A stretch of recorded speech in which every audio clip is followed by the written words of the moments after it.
দীর্ঘ ১৮ বছরের নির্বাসিত জীবন শেষে বিএনপির ভারপ্রাপ্ত চেয়ারম্যান তারেক রহমানের দেশে ফেরা উপলক্ষে বড় ধরনের রাজনৈতিক প্রস্তুতির ঘোষণা দিয়েছে দলটি। লন্ডন থেকে ঢাকায় ফিরলে তাকে এমন সংবর্ধনা দেওয়া হবে যা বাংলাদেশের রাজনৈতিক ইতিহাসে আগে কোনো নেতা পাননি, এমন মন্তব্য করেছেন বিএনপি মহাসচিব মির্জা ফখরুল ইসলাম আলমগীর।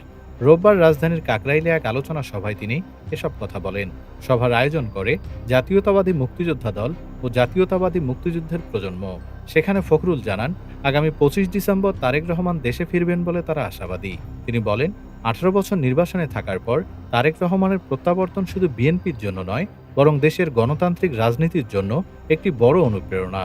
এই প্রত্যাবর্তন এমন এক সময়ে হচ্ছে যখন দলটি একদিকে চেয়ারপারসন বেগম খালেদা জিয়ার অসুস্থতা নিয়ে উদ্বিগ্ন, অন্যদিকে একটি অনিশ্চিত রাজনৈতিক পরিস্থিতির মধ্য দিয়ে যাচ্ছে।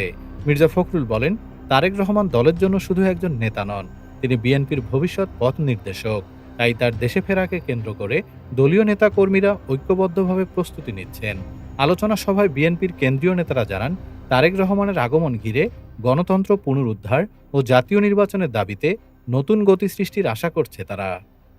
ডেস্ক রিপোর্ট, বাংলাদেশ সময়।